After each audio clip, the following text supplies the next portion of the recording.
Hi welcome to my channel. నేను మీ Nani. Peddi cinema release అయ్యి ఇప్పటికి వారం రోజులు అయింది భయ్య.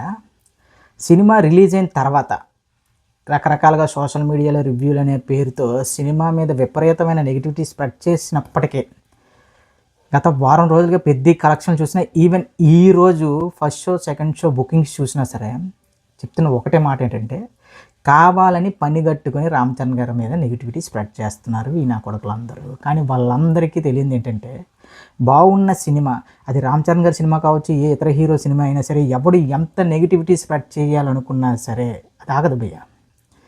ఒక మనశంకర్ వరప్రసాద్ కానీ, దేవరా కానీ, నెక్స్ట్ కొన్ని సినిమాలు ఉన్నాయి ఇలానే సేమ్ ఈ టైప్ ఆఫ్లోనే విపరీతమైన నెగిటివిటీ స్ప్రెడ్ చేస్తారు. కానీ చివరగా చూసుకుంటే 300 కోట్లకు పైగా గ్రాసులు కూడా సినిమాలు. సో ఈ లెక్కల ప్రకారం ఇప్పుడు ప్రజెంట్ 7 రోజులకి పెద్ది అనే సినిమా 375 కోట్లకు రాసుకుంటుంది. నేను చాలాసార్లు చెప్తున్నా, మొన్నటి నుంచి చెప్తున్నా, ఈ వీకెండ్కి ఈ సినిమా లాభాల్లోకి వెళ్తుందని. ఇప్పుడు ఆల్మోస్ట్ ఉత్తరాంధ్ర, నెల్లూరు, ఇక కోస్టల్ ఆంధ్రాల ఏరియాలతో పాటు నైజాంలో కూడా ఇంక్లూడింగ్ ఈ సినిమా ఇంకొక 2 రోజుల్లో లాభాల్లోకి వెళ్ళిపోతుంది. నాకు తెలిసి ఈ శని ఆదివారాలు మాత్రం ఏ రేంజ్లో ఆక్యుపెన్సీస్ ఉంటాయంటే ఈజీగా ప్రెడిక్ట్ చేయొచ్చు. ఒక 80 నుంచి 90% థియేటర్లు ఫుల్ అవుతాయి. అంటే ఒకసారి ఊహించుకోండి ఈ ర్యాంపేజ్ ఎలా ఉంటుందంటే, ఓవరాల్గా దీనికి తోడు ఈ వారం రోజుల తర్వాత ఇప్పుడు హిందీలో బుకింగ్స్ ఫాస్ట్ ఫీలింగ్స్ పడుతున్నాయి చూడండి. అంటే సేమ్ హిందీలో కూడా ఒక రకంగా ఒక ప్రాపగండా సృష్టించి విపరీతమైన ఏవో సోషల్ మీడియా ద్వారా ఏవో నానా రకాలుగా చేస్తారు. కానీ ఇప్పుడిప్పుడే ఆడియన్స్ థియేటర్కి వెళ్ళి ఆడియన్స్ కేవలం ఒక మౌత్ టాక్ స్ప్రెడ్ చేశారు. విపరీతమైన మౌత్ టాక్ స్ప్రెడ్ అవ్వడం వల్ల ఈ రేంజ్ ఆఫ్ కలెక్షన్లు ఇప్పుడు హిందీలో కూడా ఫాస్ట్ ఫీలింగ్స్ పడుతున్నాయి.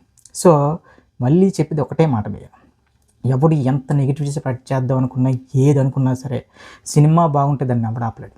ఇప్పుడు సినిమాకి సంబంధించి ఇప్పుడు కొత్త వెర్షన్ కూడా మనకి శుక్రవారం నుంచి థియేటర్లో రాబోతుందనే మాటలు మాట్లాడుతున్నారు. సో ఖచ్చితంగా ఇది పెద్ద ప్లస్ పాయింటే.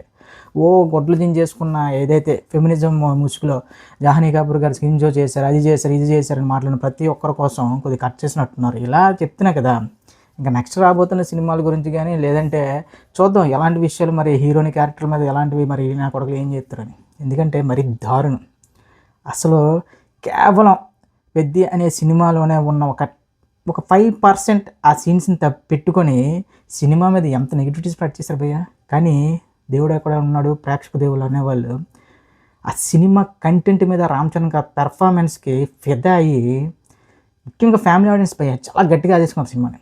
నేను ఇప్పుడు ఆ నెగిటివిటీ అంతా చూసి ఫస్ట్ 2-3 డేస్ అయితే ఏంట్రా ఈ రేంజ్ ఆఫ్ నెగిటివిటీ, ఇంత మంచి సినిమాకి ఇలాంటి మంచి సినిమాలు రావాలంటారు, ఇది అంటారు, అది అంటారు, కానీ తీరా వచ్చిన తర్వాత ఈ రేంజ్లో నెగిటివిటీ స్ప్రెడ్ చేస్తారు అనుకున్నాను. కానీ ఇప్పుడు తెలిసింది ఏంటంటే, ఆఫ్లైన్ రియాలిటీ వేరు, ఆన్లైన్ రియాలిటీ వేరు.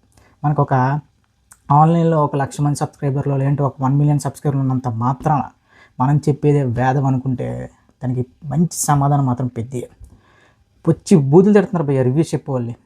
ఇంత మంచి సినిమాని ఎంత దారుణంగా ట్రోల్ చేస్తారా, ఇచ్చేస్తారా. కానీ కేవలం ఏంటంటే అది ఏదో రామ్ చరణ్ గారి పెర్ఫార్మెన్స్, లేదంటే ఒక రకంగా చెప్పాలంటే సినిమాలో ఉన్న సత్తా కదా, ఒక మంచి సినిమాలో ఉన్న సత్తా. దాన్ని బట్టి ఇప్పుడు ఓవరాల్గా ఆడియన్స్ అందరూ పిల్లల నుంచి పెద్దల వరకు ఒక సినిమాని ప్రైస్ చేయడం అనేది ఈ మధ్యగా నేను ఎక్కడ చూడలేదు. ఈవెన్ పుష్ప 2 విషయంలో కూడా కొంతమంది పేరెంట్స్ ఇలాంటి సినిమా ఏంటి అదేదో మాట్లాడారు. కానీ పెద్ది అనే సినిమా విషయానికి వస్తే ఖచ్చితంగా ఇది పిల్లలతో చూడాల్సిన సినిమా, ఒక ఇన్స్పిరేషనల్ సినిమా, ఒక స్పోర్ట్స్ పర్సన్ అనేవాడు ఖచ్చితంగా ఈ సినిమా చూడాల్సిందే అనే మాటలు మాట్లాడుతుంటే లిటరలీ ఒక మంచి సినిమాకి దగ్గర గౌరవంగా భావిస్తున్నాను. దానికి తోడు ఈ సినిమాలో ఒక డైలాగ్ మాత్రం నాకు చాలా బాగా నచ్చింది. అదేంటంటే, దేశంలో ప్రజలందరూ ఒక్కటిగా నిలిచేది ఒకటి యుద్ధం జరిగినప్పుడు, లేదంటే ఏదైనా ఒక స్పోర్ట్స్ టైంలో అని చెప్పి. అది మాత్రం అదిరిపోయింది. నిజమే భయ్య, మన మధ్య ఎన్ని గొడవలు ఉన్నా, ఏదున్నా, అది చేసినా రకరకాల మతాల అదని ద్వేషాలు ఎన్ని ఉన్నా సరే, ఒక యుద్ధం జరిగినప్పుడు, అదేవిధంగా ఒక ఆట జరిగినప్పుడు మాత్రం దేశం మొత్తం వెనకతల ప్రజలు నిలబడతారు. అది కదా. సో అలాంటి ఒక మంచి సందేశం ఉన్న సినిమాని లిటరల్లీ మీరు అనుకున్న విధంగానే ఉంటే 7 రోజుల్లో బ్రేక్ ఈవెన్ కొట్టి సినిమా లాభాల్లోకి వెళ్తుందా? ఎందుకురా మీ బతుకులు, ఎందుకురా నెగిటివిటీ? ఒకరు డబ్బులు ఇచ్చి ఏదో చెప్పమాడని చెప్పి ఇష్టానుసారంగా మాట్లాడాడు. దానికి తోడు ఎప్పుడో స్ట్రైక్లు వేశారు మెగా ఫ్యామిలీ వాళ్ళు, అందుకని చెప్పి ఇప్పుడు నెగిటివిటీ చేద్దామంటే కుదరదు. ఆ జమానా పోయింది. ఇప్పుడు ప్రతి ఒక్కరు ఓన్గా సెల్ఫీ వీడియోలు పెడుతున్నారు సినిమాలు చూసి. సినిమా పిచ్చ హైలో ఉంది, మామూలు హై కాదు. రామ్ చరణ్ యాక్టింగ్కి నేషనల్ అవార్డు రావాల్సిందే అంటుంటే లిటరలీ గుండె పడేసింది. దానికి తోడు నిన్న అల్లు అర్జున్ గారు ఒక ట్వీట్ చేశారు భయ్య.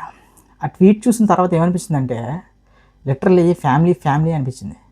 రకరకాలుగా ఏవో పవన్ కళ్యాణ్ గారికి ఫ్యాన్స్ అని చెప్పి ఈ ఫ్యాన్స్ అని చెప్పి అప్పుడు అల్లు అర్జున్ గారి ఫ్యాన్స్ పర్లేదు అది ఇది ఏదో అన్నాం, కానీ లిటరల్లీ అల్లు అర్జున్ గారి ట్వీట్ చూసిన తర్వాత ఆయన తెలిసిపోతుంది మై బ్రదర్ రామ్ చరణ్. ఇంకా అవన్నీ వింటుంటే ఇప్పుడు వాళ్ళ ఫ్యామిలీలో ఎలాంటి ఆనందం ఉంటుందో ఒకసారి ఊహించుకోండి.